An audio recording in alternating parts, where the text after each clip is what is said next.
Pero ang gusto ko lang din talaga magkaisa sila. Magkaisa sila ng wala na ibang hangarin sa kaibigan kong isa. Na kasamahan din nila. Magkaisa sila sa grupo nila kasi iisa lang naman hangarin nila eh.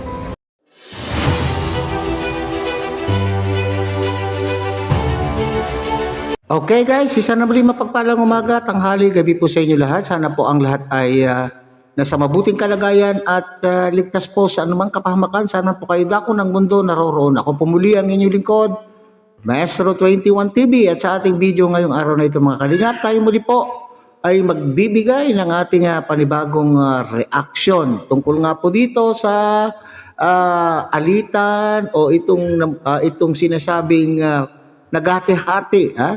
Naghati-hati po ang mga supporters, Kalingap supporters na nariyan po sa Hong Kong. Okay? Tayo po ay nakagawa na rin po ng content po dito na sinasabing itong si Dr. Love ay dawit sa usaping paghahati-hati ng mga taga-suporta po dyan sa Hong Kong. Ayan ba ay may katotohanan o may katotohanan ba itong paratang na ito o wala mga kalingap? Okay?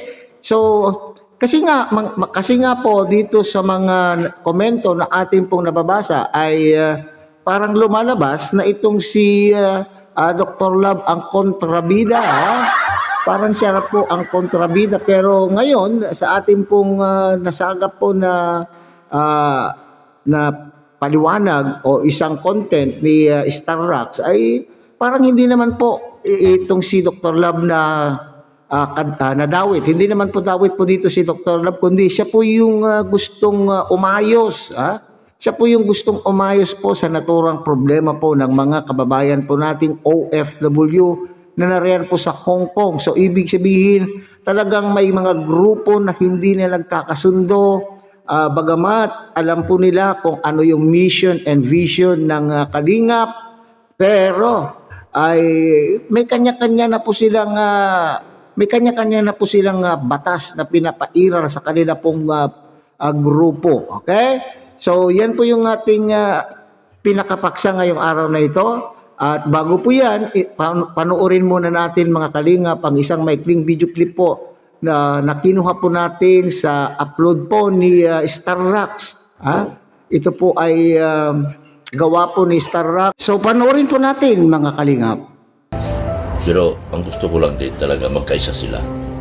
Magkaisa sila ng wala na ibang hangarin sa kaibigan kong isa. Na kasamahan din nila.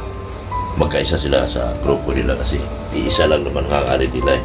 Baka kasi iniisip ng kabilang grupo na pumapabor ako doon sa gusto nila na nagkakanya-kanya sila.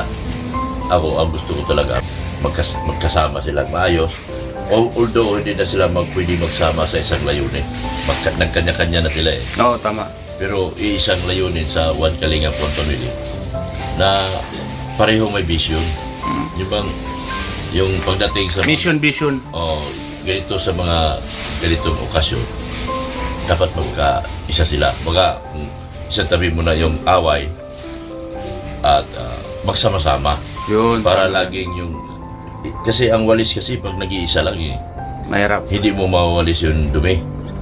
Pero pag ang walis ay isang bugkos, nagsama-sama, lahat ng dumi na gusto mong walisin, nakukuha. Kayang dalin lahat. Kaya dalhin natin. Una pa man pagdating ko pa lang, inano ko na, sinasabi ko na pati na kayo magkaisa. Although mainit pa, mainit pa sila, nadadamay pa nga ako eh. Pero wala ba akong galit sa kanila? Kahit sino man sa kanila, wala akong galit. Ba't ako magagalit? Wala akong karapatan magalit. Dahil ako ay pumunta rito para magbakasyon at yakapin sila lahat. Nasa kanila na lang yung kaya lang ko yakapin. Pero ang gusto ko lang talaga makita na magkaisa sila. So tama itong sa linggo na darating, yung sa Repulse Bay na magkaisa sila.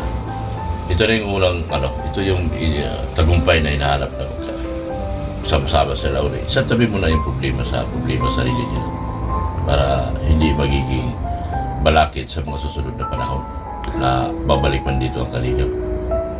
Kasi kung ganyan na mangyari, katulad pa rin dito. Walang magbabago. Hindi usad. ang grupo hindi usad yan kung hindi nagkakaisa. Iwaiwalay. Walay. Yung pagiging presidente, ano yan eh. May ano din yan. May mabigat na tungkulin sa bawat isang membro yan. Yung pagiging, tagal na ako. Presidente din ako sa sarili kong club nung araw. Presidente din ako sa samahan ko ng mga drivers. Mabigat na tungkulin yan. Kaya hindi ganun kadali. Kaya kung ikaw ay hawak ka ng isang posisyon, tapos marami kang miyembro, tapos pigalit ka, wala kang wala kang maisip na maganda. Yan, wala kang peace of mind. Wala kang peace of mind, wala kang maisip na maganda sa isang grupo. Wala kang patutunguhan. Sa kapag isa kang presidente, dapat malawak ang pag-unawa mo. Kailangan malawak. Pag ikaw hawak ng isang grupo, hindi yung pangunawa mo intindihin mo. Yun, hindi pwede. Hindi pwede. Alam natin, meron kang kaisipan, meron kang gustong marating, gusto kang iparating, huwag kang magdikta. Kasi hindi ka rin magtatagumpay sa dulo. Tama. Ang pagiging presidente, una mo intindihin yung mga miyembro mo. Kasama Kasi mo. lahat yan, inaakay mo eh. Oo. Para mga anak mo yan, para mga tuta mo yan. Nasusubuan mo sila. Sa anuhan mo sila yung babantayan mo sila, paliliguan mo sila. Ganyan ang trabaho ng isang presidente sa isang samahan. Hindi pwede yung presidente ka tapos magdikta ka. Oo. Magugulat ka lang isang araw, wala ka na member. Kasi Saka- ano ka. Saka pag ikaw ay isang presidente, kailangan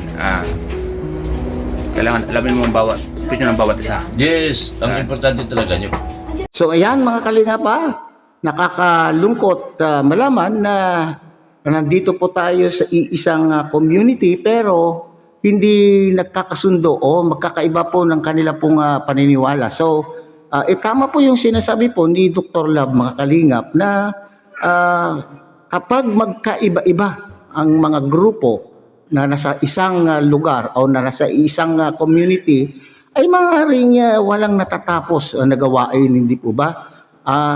Alam nyo kung gaano man kahirap ang isang gawain kung ito ay kung tayo ay nagkakaisa ay napapagaan po ang isang gawain gaya po na yung sinasabi po ni Dr. Lab. So sana sa mga ganyan events ay magkaisa, magkaisa sa isang layunin. Okay, isang tabi lang muna ang kung anong gusot, kung ano man ang hindi ninyo pagkakaunawaan, tanggap na po na kayo po ay mayroong kanya-kanyang grupo at may kanya-kanyang paniniwala at mayroon na po kayong kanya-kanyang gustong gawin ng bawat grupo po ninyo. Pero sa pagkakataon na ito, lalo na po at nandyan po yung pinakaulo po ng community na inyo pong kinabibilangan, nakakahiya naman po mga kalinga. Hindi maganda. Hindi maganda na mayroon pong mga ganito. Okay? So sabi nga, dapat ang namumuno ay hindi diktador. Hindi diktador, bagkos ay kung ano ang ikabubuti ng iyong grupo ay pakinggan. Kung ano naman din po ang masasabi, kung ano ang saloobin ng bawat member po ng isang grupo. Hindi po pwede na ang yung atin pong pananaw ay yun na yung mangyayari sa ating grupo. That is the characteristic of a good leader. Hindi yung tagasabi at ang mga member, ang mga tagasunod ay baon na lang ng po ng bao. So we have to listen also doon sa mga members. Hindi parating tayo lang po ang nagsusupply ng dapat natin gusto natin na mangyari. So ang desisyon ng grupo ay dapat desisyon po lahat ng mga members. So yun po yung pinakamagandang gawin sa isang grupo na watak-watak na. Sabihin po natin na talagang pag nagkawatak-watak na, wala tayong patutunguhan. Walang patutunguhan kapag nagkawatak-watak. So alam nyo, napansin ko, sabi po doon sa mga komento, maraming nagagalit kay Dr. Lab, pero dito naman po ay may sense naman po yung kanya pong sinasabi, mga kalingap. Tama naman po.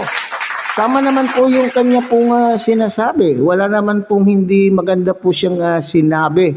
Kaya lang, ang kanya pong gustong mangyari lamang po ay isang tabi ang kung anong hindi pinagkakaunawaan at tanggap na nga po na kayo po ay naghiwalay na, pero sa alang-alang po sa mission and vision po ng community na atin pong kinabibilangan ay magpasakop. Hindi po ba, mga kalingap? Mas maganda kung mas masaya kung ang bawat isa at bawat grupo ay nandun po tayo doon sa layunin ng community na ating pong kinabibilangan. Okay? So hanggang dito na lamang po tayo, mga kalingap. Muli, tangkilikin po natin Kuya Bas Santos Matubang, Ate Edna Vlog, Kalingap Rab, at siyempre sana po ay inyo rin pong tangkilikin ng munting channel ito sa pamamagitan po ng pagbibigay niyo po ng like, share, and subscribe. At tuloy pindutin na rin po ang notification bell at nang sa kanon, tayo pa rin po ay magkita-kita at magsama-sama sa susunod pa pong mga reaction videos na ating gagawin. Muli, isang mapagpalang umaga, tanghali, gabi po sa inyo lahat. Mabuhay po kayo at God bless everyone.